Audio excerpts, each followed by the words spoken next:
This is Rudkowski of WeAreChange.org, and I'm actually joined by Mr. Tim Poole of youtube.com/Timcast, and we're here at Defcon. We're on the roof of this building because Defcon has a lot of important security issues, and we can't film the attendees because if you would link the codes that they're putting together, lives would be at risk. And there's a lot of crazy information we're hearing at Defcon, including a lot of talk about car hacking, drone hacking, but it seems like car hacking has dominated kind of this whole media sphere when it comes to hacking. Why is that?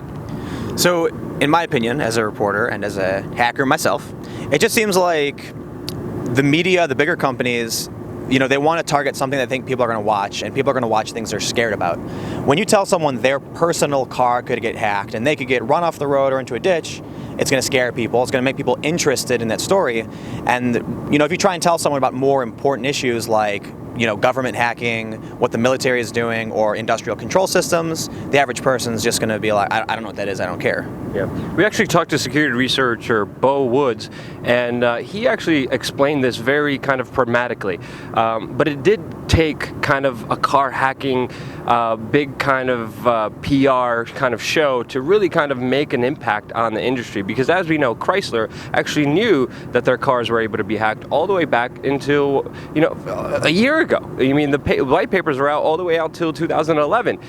It really took kind of a stunt to kind of make it in the mainstream. Now everyone's talking about it, but there's actually more information that people don't know about, that there haven't been any stunts about, that actually also put a lot of people's lives in danger, which is increasingly important. And there's been kind of this interesting debate. I want to get your take on it, because some people say you need this kind of like stunts. You need this big PR show to get the cars, Chrysler and Jeep, to actually have the recall. You need that show. And some people are saying, no, you could actually work with security researchers, like Bo Woods actually recommended, and actually work this out. But at the same time, Chrysler knew about this for a while and put people's lives in danger. So everyone says it's like Fight Club, right? That scene where he says if the cost of a recall is more than the cost of the lawsuits, then action is taken. But I was here 2 years ago, and I met these two guys at the Blackhat conference, which just happens, around the corner, and they actually showed me how to blow up water pumps. There were like 93,000 water pumps around the United States that every city is using, and they actually did a demonstration with this technology, and they showed us how to blow it up. 2 years later, and we don't hear anything about this, but this is actually something that could affect hundreds of millions of people all across the country. And the reason for it, the reason we're given, when I ask these hackers and these researchers, how come no one's talking about this, they say, well, no one's actually done it. No one's actually hacked into a water plant. So it's kind of like we have to wait until a hacker shuts down our city's water before anyone decides to do anything. It just seems totally crazy. Yeah, it seems very insane. And just yesterday, we were here with Sammy Kamkar, a very famous hacker, who actually showed us how he could have one universal key, and this is just an exploit he released yesterday, how he could open any car door with just one little device that he personally made himself. And this just came out a few days ago. And a lot of this information is being not really highlighted to you because there's really no like show, glitz, or glamour, or like stunts that really could go behind this. But as we know, with this new kind of information that's coming out, we know that the government is 10 to 15 years ahead of us. And that's why many people are pointing their fingers at Michael Hastings, like, holy crap, look what happened to the famous journalist Michael Hastings. A lot of people have a lot of different theories out there. Obviously, he was complaining about suspicious activity dealing with his car right before his death. As we know, Michael Hastings died in a horrific car accident that is extremely suspicious. But when it comes to Michael Hastings, what are your thoughts about what's going on? There's the debate that, Michael Hastings went to his neighbor and was saying that he was worried that someone was messing with his car and was trying to actually borrow his neighbor's car. So that's been the debate. Was his car tampered? Was it hacked? I'm gonna step back and say I'm not gonna get in that debate. I'm just gonna say this: we know cars can be hacked. According to these researchers here this year, they said in 2011 people were remotely hacking into cars through OnStar. We know it's possible. We know it's been done. But the logic here is sort of just because no white hat hacker, no researcher has published how to do it, we assume it's never been done before. No, it's been done. It can be done. Whether or not Michael Hastings' car was hacked, for me, I think tragedy there, but besides the point. The point is, it can happen, it happens, and we need to be serious about fixing this kind of stuff if we want to feel safe in our cars. And there's other exploits that are highlighted here that are kind of old, because we actually came and saw a pirate AR drone actually being taken down when it was flying just by a hacker connecting to the Wi-Fi and entering a simple command. So that's even being highlighted, but that's old news, because you actually did this when, Egypt? Because Tim also does a lot of this hacking stuff as well. Because tell us where you hacked the drone. It was like about 4 years ago, me and a few of my friends hacked one of the AR drones because we wanted to live broadcast from it. And what we found out right away is that the AR drone literally has no security. All we wanted to do was live stream news. We wanted to send the drone up in the air, film stuff. And when we connect our phone to the drone to control it, we were trying to connect a computer to the drone to get the footage out. And then, you know, when you were flying it, you could just connect from any device. So I was in Turkey, and I saw this guy flying a drone, and he was showing it off, and he was all proud of himself. So I pulled out my Android and just connected to it, took it right over and started taking pictures with it.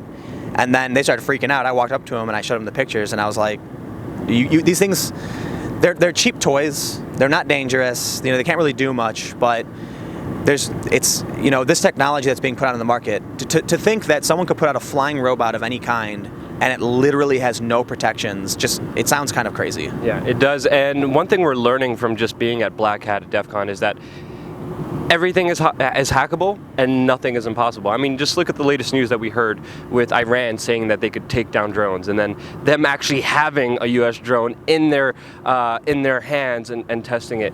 Look at also importantly, you know, universities that came out with different scientific studies saying, look, we hacked a drone here and here and here.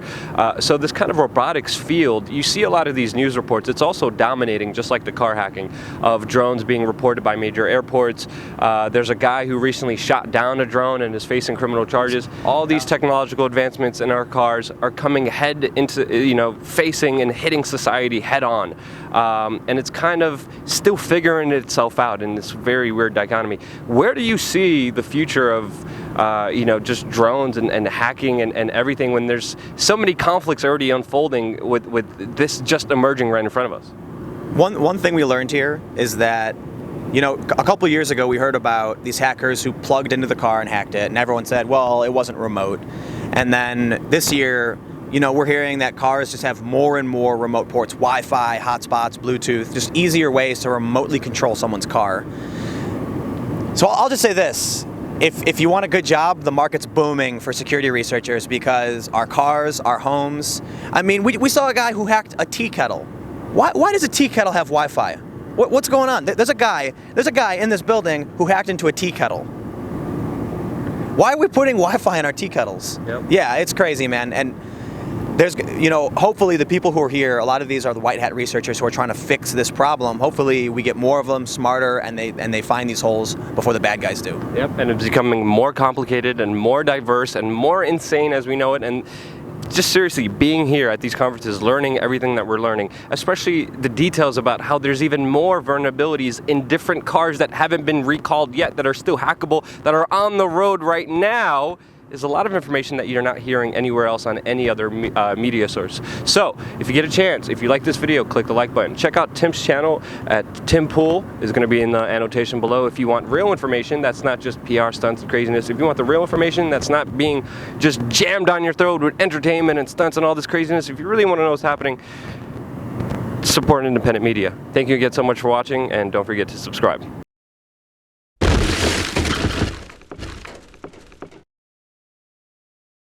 Detail, halt, right, face. Cameras, ready, record. And actually see what happens. I had the very similar experience, just blinding darkness, and then a lady telling me the same thing, that love is the ultimate answer, love is the ultimate solution. It sounds crazy.